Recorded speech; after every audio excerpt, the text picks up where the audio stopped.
안녕하세요. 역사를 사랑하는 박성입니다. 오늘은 그 신라 진성여왕 때 혼란의 시기를 한번 알아보겠습니다.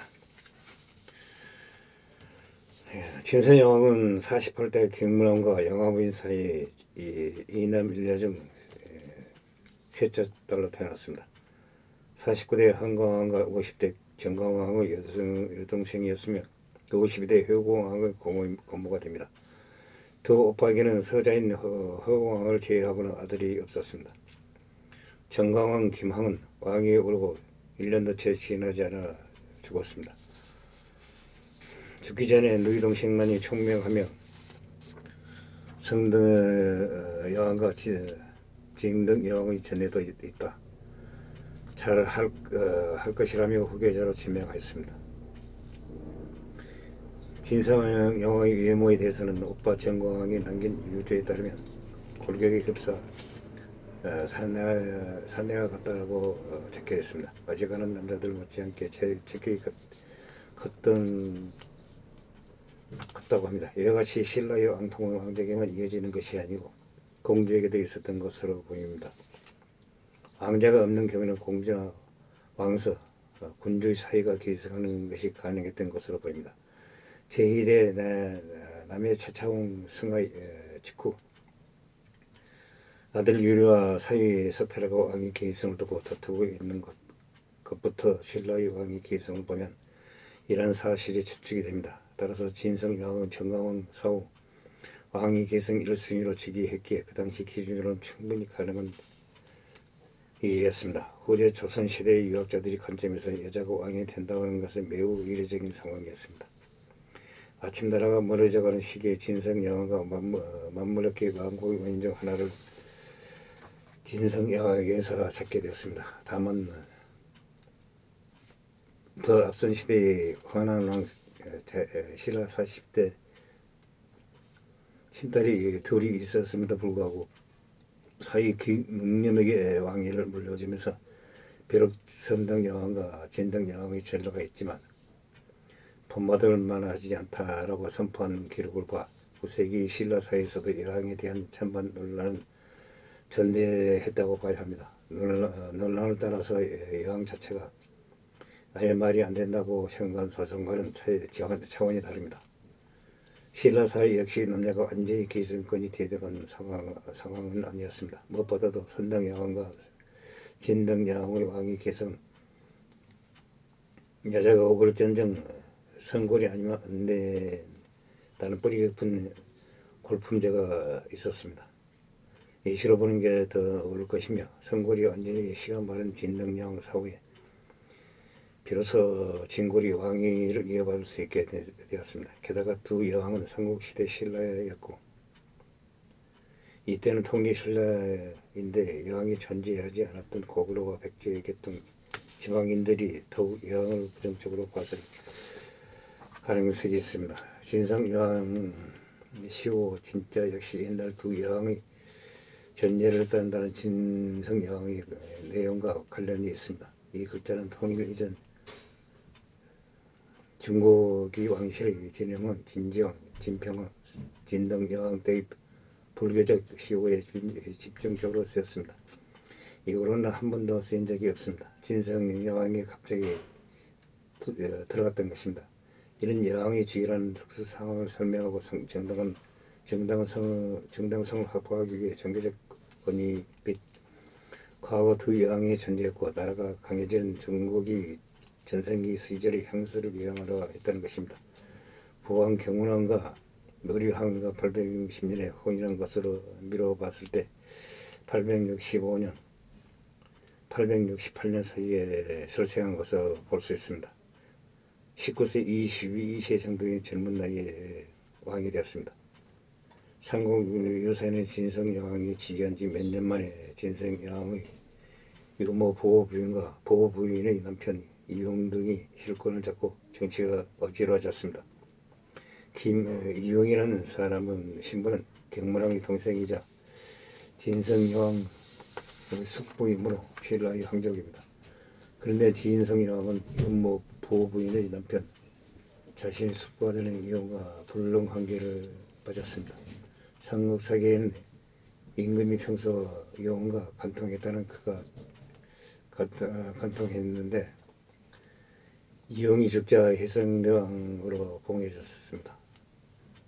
이용사후 임금이 은비리 미소년과 미장부 이선명을 궁에 끌어들이니 음탕하고 문란하게 되었다고 기록되어 있습니다. 심지어는 그들에게 정치를 맡겼다는 기록도 있습니다. 그러나 왕이 후군을 거느린 것이 당대에는 후대에도 일반적이었다는 점을 고려하면 소년과 미장부 두셋을 끌어들였다는 사실만으로도 마냥 강군이라고 말하기는 어렵습니다. 진짜 문제는 그들이 권력을 잡기 위하여 왕경 살아버리 정치를 어지럽게 한 것입니다. 진성여왕 3년 세기 889년 국내의 여러 주군이 공물을 바치지 않아 재정이 어려웠습니다. 하지만 즉위 직후 주군에 1년간 조치를 면제하고 황룡사의 백작 강경을 한 것 외에는 민심 수습을 위해 노력은 찾아볼 수 없습니다. 효녀 지은 설화가 진성여왕의 시대의 일입니다. 당시 가난을 이기지 못해 고국하고 다니거나 부잣집이 종으로 전락하는 사람들이 많았습니다. 또한 신라고 전성기도 한때 현주인이라는 인물은 895년 백척 병력 2,500명을 이끌고 일본 교수 지역을 약탈하여 사로잡히기도 하였습니다. 진성여왕이 즉위하자마자 신라 조정의 재정난에 시달린 배경에는 황소의 날을 위시한 전국 대륙의 혼란으로 인해 해상무역의 위치에 있었습니다. 특히 황소는 870년대 후반 내내 중국 강남을 휘저으며 해상 실크로드의 주요 거점인 황주, 복주, 광주 등 해안 도시들을 휩쓸고 다녔습니다. 이 과정에서 페르시아, 아랍 등지의 외국 상인들이 엄청나게 피해를 보았습니다. 당연히 해상 실크로드에 포함되어 당과 일본 사이 무역은 중개에 불을 쌓던 신라는 이런 혼란의 영향을 직격으로 받을 수밖에 없었다고 합니다. 그 외의 옆쪽으로는 888년 군주가 각간 여행의 명예 대구 화산과 함께 향가를 수입하여 책으로 만들어야 하니 그 책 이름은 3대목이라고 하였다고 합니다. 이 책은 남아있지 않습니다. 이런 장에서 불리는 향가의 가사가 조금씩 달라 국가 공인 노래방 가사집을 만들려 한 것은 아닐까 하는 생각도 있습니다. 다만 아버지 경문왕이 화랑 출신이고 향가는 화랑도나 승려가 주로 지었다거나 창기 파랑가나 모죽지랑가처럼 여러 화랑들을 지급하는 향가들이 존재하는 점을 감안하며 3대목 편찬도 단순히 문화적 동기가 아니라 경문왕가 신상한 작업 안건 강화책의 일환이라고 해석도 있습니다. 즉 훗날 조선에서 영비와 청가를 지은 것과 같은 목적입니다.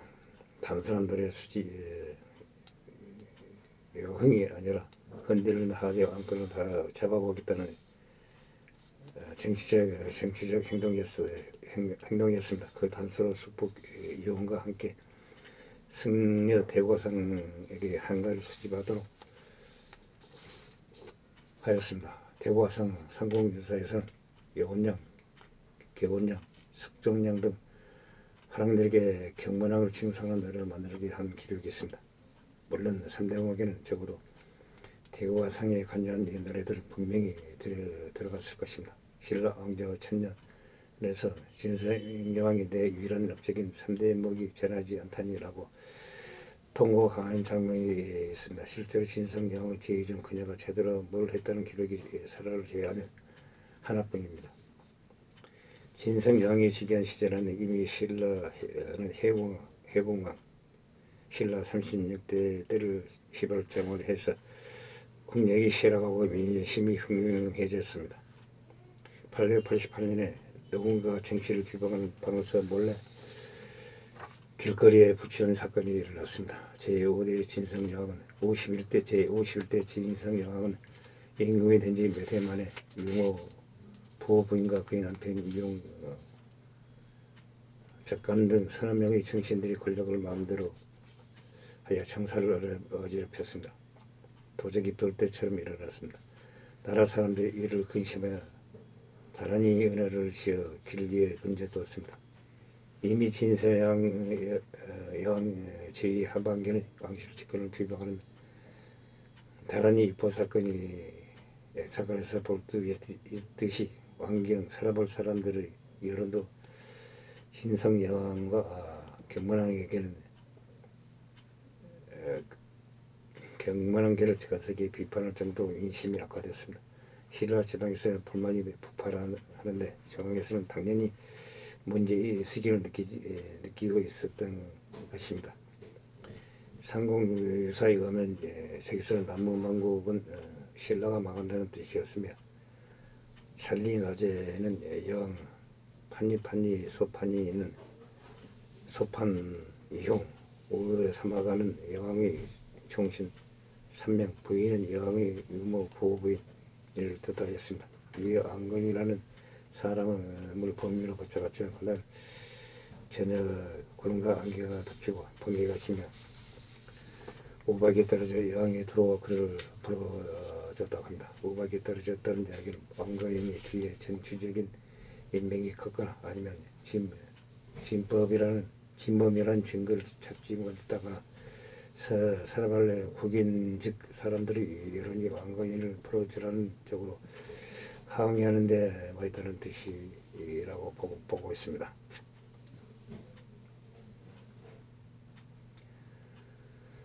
복고자에서 본문을 구실로 신라 조정을 비판하며 천둥과 번개가 일어났을 때 갇혀 있던 왕거인이 헐렁이 빠져나가는 것을 각색하였습니다.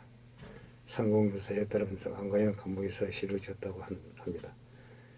연단이 피는 물에 무지개가 해를 들었다.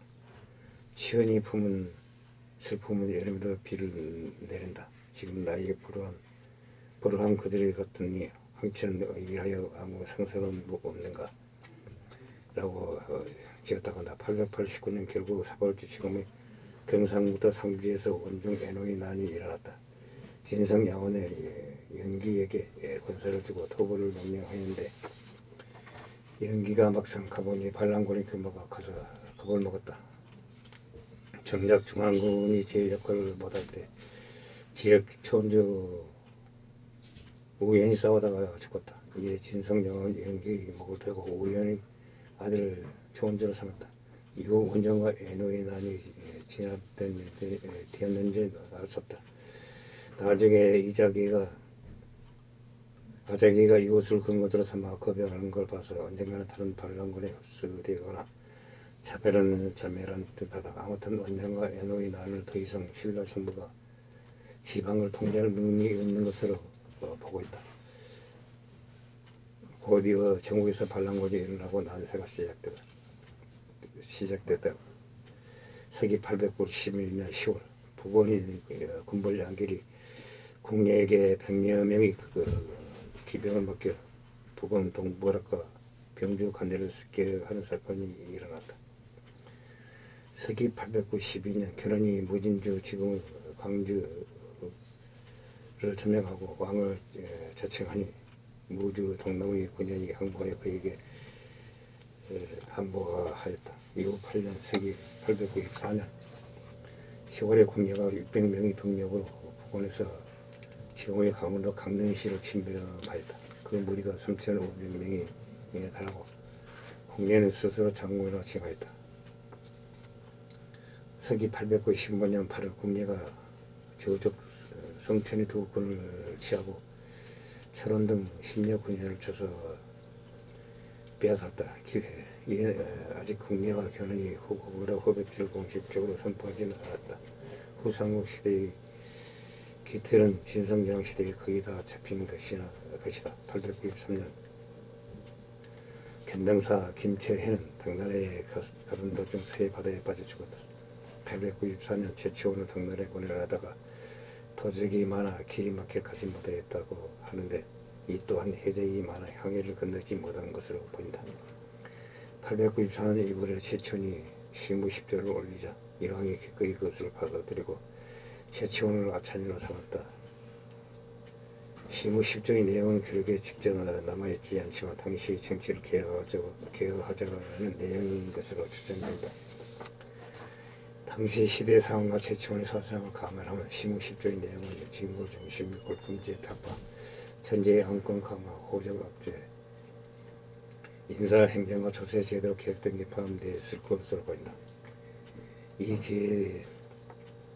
제의는 받아들여진 것으로 기록되어 있으나 실제로는 진골 귀족이 반대로 시행되지 않았다. 시무 10조의 조항을 일부는 시행됐는지 어떤지는 확실치 않지만 일단 그의 다른 저작에서 나타난 최치원의 상향상 분명히 들어갔다고 볼 수 있는 육도품 중심의 유가적 개혁과 관련한 내용은 결국 간철되지 못하였다. 이런 천년의 세월간 업자받은 신라의 정치 제재로서는 실행이 거의 불가능하였다. 물론 이 계획이 실패로 돌아가면서 신라는 돌이킬 수 없는 길을 걸었다. 이미 양결과 결혼이 독립한 상황이니 계획을 제대로 시도했더라도 성과를 기대하기는 어렸을 것이다. 신성여왕은 당대 민족의 정교적 애함을 가진 선정 고성을 수도 서랍을 불러들이기 위해 노력하였다. 현대에 달리 후삼국 시대에는 불교의 영향력이 컸다. 공연의 혼단의 왕과 결혼이나 김의 소충자 등 여러 호족들도 앞서도 이 나쁜 선성을 자기 지역으로 초빙하였다. 아무튼 진성여왕 이런 시도는 전국 각지에서 고성비의 기록에 남아있다. 무염선사가 일반에 들자 그를 위해 부도뿐만 아니라 당시 최고의 문장을 최치원에게 고령 상주사지 성주사지 남해 화상타 비제작을 맡겼다. 로강사 원장선사의 비를 채우는 데도 도움을 줬다. 이런 노력을 일부 고성들은 후삼국 시대에 신라 조정에 협력하였으나 그에 대해 여러 고성들은 조금보다는 지방 세력에 더 눈을 돌렸다고 한다. 공림 선본의 시비회 선사처럼 진성여왕의 소환량을 거절하는 경우도 있었다. 890년은 적고적이라는 붉은 바지로의 의상을 통일한 도축당이 나라 서남쪽에서 나타나 사람을 바로 옆 무랑리까지 누락질하였다. 나라가 망해가니 적고적 같은 도적대가 창궐하고 호적의 반란과 자연의 이상 현상이 찾았다. 제법 똑똑하다고 하는데 아무것도 하지 못했다. 진성여왕 제9년 서기 895년 10월에 큰오빠 황관왕은 서자인 요 딘단이 허거왕을 태자로 강행했다. 진성왕 11년 서기 890년 6월에 결국 지방 도적들이 반란이 자신이 부득한 탓이라고 후삼국 시대 개막의 책임을 지고 자진 퇴위하였다. 태자 김여에게 왕위를 넘겨주고 북쪽 궁궐로 거처를 옮겼다. 진성여왕은 세상하고 있다가 같은 해 12월에 승하했다. 당시 나이는 30세, 33세로 추정하고 있다. 상당히 젊은 나이에 죽었다. 신라 역사상 유례가 없이 특이하게 자진퇴위한 데다가 여절했던 이런 정황으로 봐서 자연스러운 왕위가 아니라 쿠데타나 그의 전환은 원인 때문이라고 보고했다. 그 계획 이후 즉위한 신덕왕 그리고 신덕왕의 양아버지 밖에 박씨 세력이 있다는 설도 있다. 박의 겸은 황강왕 제49대 제2 전반기까지 시중으로서 국정에 참여했지만 황광 후반기는 경관왕기가 중앙청계를 장악하면서 잠시 밀려났다. 그러나 이와 같이 경관왕기는 통치가 후삼국 시대는 파국을 맞았다. 살아갈 사람들을 쫓아 진성여왕과 이용을 언어로 비난하는 상황이 됐다. 쿠데타 같은 어떤 사건이 아니라도 자연스럽게 경관왕위 및 경관왕계의 밀접한 김어준 대신 대안으로서 박의겸이 박씨 세력이 부상했을 가능성이 있다. 진성여왕 제2 후반기 어느 시점에 박형희와 황강왕의 딸이 본인의 김효정과 마찬가지로 왕의 사유로서 신라법조상 왕위를 계상을 자격을 중족의 명분을 새기기 시작하였다. 이어 지기한 효공왕 김연은 서자는 혈통상 약점이 있는 데다 10대의 어린 나이로 실권이 없었다. 박예겸의 딸을 왕비로 맞았다. 늦어도 진성여왕 하반기에 이르러 박씨가 실권을 쥐었다고 볼 수 있다. 더 나아가 진성여왕이 갑작스레 부응한 것도 박씨가 배우가 아닐까 의심하기도 한다. 어머니, 아버지, 두 오빠 뒤를 이은 조카가 모두 단명하였음을 고려하면 당시 과거로는 잡아낼 수 없는 가정령이었을 가능성도 없다. 누구대에 걸쳐 근친혼을 거듭해온 신라 왕실을 특정상 유전병이 발병했을 수도 예상할 게 없다. 제38대 일제후 원성왕부터 48대 경건왕의 직계 조상들은 모두 근친혼을 6번이나 하였다고 한다.